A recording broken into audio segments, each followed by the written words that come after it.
नमस्कार विद्यार्थियों, कक्षा 7वीं की हिंदी में महाभारत पढ़ रहे थे हम। महाभारत में हमने परिचय पढ़ लिया और जैसे जैसे परिचय पढ़ा लेसन भी आगे बढ़ते जा रहे हैं। आज हम लेसन पढ़ेंगे भीम और उसके बाद कर्ण। इन दो लेसनों के बारे में मैं जिक्र करूंगा, आपके सामने इनके बारे लेसन में क्या आया वो बताऊंगा। आप अपनी पुस्तक से इन पाठों को पढ़ेंगे। अब आप 1 से लेकर के कर्ण तक के जितने पाठ हैं उन सबको पढ़ना और कल इनका टेस्ट रखा गया है। ऑप्शन टाइप क्वेश्चन आएंगे, 4 ऑप्शन होंगे, किसी एक को टिक करना होगा। टोटल 10 प्रश्नों का टेस्ट होगा कल और 10 प्रश्नों को सभी के उत्तर टिक करने के बाद आप उसको सबमिट करेंगे और सबमिट करते ही 10 में से आपके कितने सही हैं, कितने आपके अंक आए, ये उसमें शो हो जाएगा। लेकिन किसी भी प्रकार की परेशानी, किसी भी प्रकार की कोई समस्या हो तो आप क्लास इंचार्ज से या मुझसे पूछ सकते हैं। लेकिन ये ना हो कि टेस्ट में क्या आएगा, छोटे क्वेश्चन आएंगे, बड़े आएंगे, महाभारत के अभ्यास वाले आएंगे, कैसे आएंगे सर, कुछ पूछने की आवश्यकता नहीं है। महाभारत में अब तक जितने लेसन हो जाएंगे यानी कर्ण नामक पाठ तक जितना कुछ भी है उस पाठ को, उन पाठों को पढ़ लीजिए और उनमें से ही छोटे 1-1 नंबर वाले क्वेश्चन पूछे जाएंगे। अब बात करते हैं भीम की। भीम पांडवों का मंझला भाई था। भीम बहुत ही शक्तिशाली, ताकतवर था। दुर्योधन, दुशासन यानी 100 कौरव जो थे वो पांडवों के भीम से सबसे ज्यादा परेशान थे। खेल खेल में भीम की आदत थी कि उन्हें सताना, जबकि भीम का ऐसा कोई उद्देश्य नहीं था। वो बहुत ही साफ मन का था। दुर्योधन और कौरव इत्यादि इनसे ईर्ष्या करते थे। एक दिन सभा भवन में या किसी तरह का भोज रखा जाता है, यानी खाने का प्रोग्राम था और उस पर इन पांडवों को बुलाया जाता है और दुर्योधन इत्यादि की चाल थी कि भीम को विष दे करके बांध करके और नदी में फेंक दिया जाएगा, जिससे इसकी मृत्यु हो जाएगी। बाकी जो युधिष्ठिर और अर्जुन, बाकी जो भाई बचते हैं उनको बंदी बना लिया जाएगा या उनसे जो है वो, यहाँ सारा का सारा काम दुर्योधन की कुचाल थी शकुनी मामा से मिलकर के राज्य हड़पने की। लेकिन वो ऐसा नहीं हुआ। भीम ने जहर खाया, बेहोश हो गया, नदी में फेंक दिया गया। पांडवों को पता चला तो ये आगे जाकर के भीम को निकाल लिया गया और भीम सकुशल बच भी गया, जिससे दुर्योधन परेशान हुआ। ये था भीम वाले चैप्टर में। अब बात करते हैं कर्ण की। कर्ण, जैसा कि मैंने पहले भी बताया था, ये सूर्य पुत्र है। कुंती को जो वरदान मिला था कि आप किसी भी देवता का स्मरण करेंगे, उसकी भक्ति करेंगे तो आपको वो है उस देवता के समान पुत्र प्राप्त होगा। तो ये सूर्य पुत्र है, सूर्य की उपासना करती है कुंती, परीक्षा करती है और उस परीक्षा में ये जो है कर्ण जन्म ले लेता है और कुंती लोकलाज से डरकर इसे नदी में बहा देती है। और इस कर्ण को अधिरथ नाम का एक मल्लाह यानी नाव खेवने वाला कोई व्यक्ति, जो अधिरथ, जिसे कर्ण मिल जाता है और कर्ण का पालन पोषण करता है। इसके बाद यहाँ कर्ण, भीम, अर्जुन, ये सब अर्जुन की, दुर्योधन, अर्जुन, इन सबको बुला करके कोई खेल हो रहा था, कोई सभा हो रही थी, वहाँ युद्ध होना था, वहाँ शक्ति परीक्षण हो रहा था कि नापा जा रहा था, तोला जा रहा था। यह खेल था कि कौन मजबूत है, कौन कमजोर है।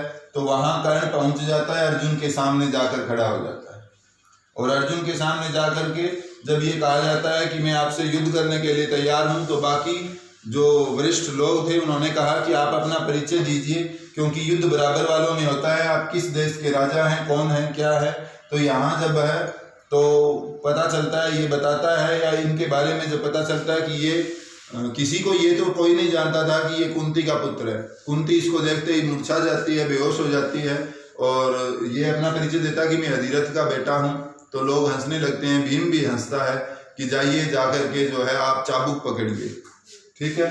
लेकिन कर्ण का हौसला, उत्साह देख करके ईर्ष्या भाव से अर्जुन से बदला लेने के चक्कर में दुर्योधन जो है वो तुरंत बोल उठता है, खड़े होकर के कह देता है कि अगर आप चाहते हो कि ये किसी देश का राजा हो तो इसको तुरंत अंग देश का राजा बना दिया जाता है। अंग देश का राजा उसी वक्त जो है वो दुर्योधन बना देता है, क्योंकि उस वक्त दुर्योधन के हाथ में बहुत सारे क्षेत्र थे, राज्य थे, इसलिए इसे अंग देश का राजा बना दिया गया था कर्ण को, और ये आपस में इनके जो है वो युद्ध स्टार्ट हो गया था। और ये था कर्ण का परिचय अर्जुन के साथ युद्ध करने का। और दुर्योधन को इससे बड़ा मौका नहीं था, एक कैंडिडेट यानी एक योद्धा दुर्योधन को मिल गया। इसके बाद कर्ण जो है, कर्ण के मन में इच्छा होती है कि वो परशुराम जी से ब्रह्मास्त्र की शिक्षा ग्रहण करे, लेकिन परशुराम जो है वो पहले से निर्धारित है कि वो ब्राह्मणों को शिक्षा देते थे, क्षत्रियों को नहीं। तो कर्ण अपना रूप बदलता है, अपने आप को ब्राह्मण बताता है और परशुराम जी से शिक्षा ग्रहण करने चला जाता है। एक दिन परशुराम जी कर्ण के पैरों पर या जांघ पर सिर रखकर सो रहे थे, आराम कर रहे थे, तभी कोई एक भौरा बिच्छू खतरनाक जीव ने कर्ण को काटा।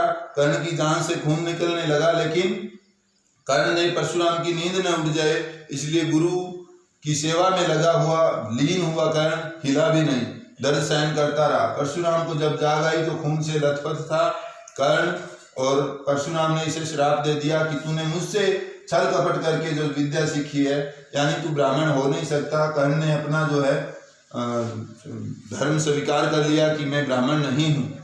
परशुराम श्राप देते हैं कि जो तूने मुझसे शिक्षा ग्रहण की है, जब सही वक्त आएगा युद्ध क्षेत्र में तू ये शिक्षा भूल जाएगा। और ऐसा ही होता है जब कुरुक्षेत्र के मैदान में अर्जुन के सामने कर्ण का युद्ध हो रहा है तो कर्ण भूल जाता है ये सब बातें। फिर कर्ण को मैंने आपको बताया भी था, कर्ण जन्म से ही कवच और कुंडल थे कर्ण के पास जन्म से ही, लेकिन बहुत बड़ा दानी था। जब सुबह स्नान करके कर्ण निकलता था या चलता था अपने घर की तरफ, रास्ते में जो मिल जाता था, जिसको जो चाहिए वो दान करना इसका काम था। तो इंद्र ने छल कपट से, भगवान इंद्र छल कपट से, ये इनके मन में पाप था कि कहीं अर्जुन के सामने अर्जुन को कल को ये नुकसान ना हो, अर्जुन की मौत का कारण ना बन जाए कर्ण, इसीलिए कवच और कुंडल जो है मैं दान में मांग लेता हूँ। इंद्र मांग लेते हैं, और कर्ण को ये अच्छे से पता भी था कि ये ब्राह्मण के वेश में, बूढ़े ब्राह्मण के वेश में इंद्र ही है, लेकिन फिर भी कवच और कुंडल दे देते हैं, जिससे इंद्र प्रसन्न होकर के पूछते हैं, कहते हैं कि आप मुझसे कोई वरदान मांगिए।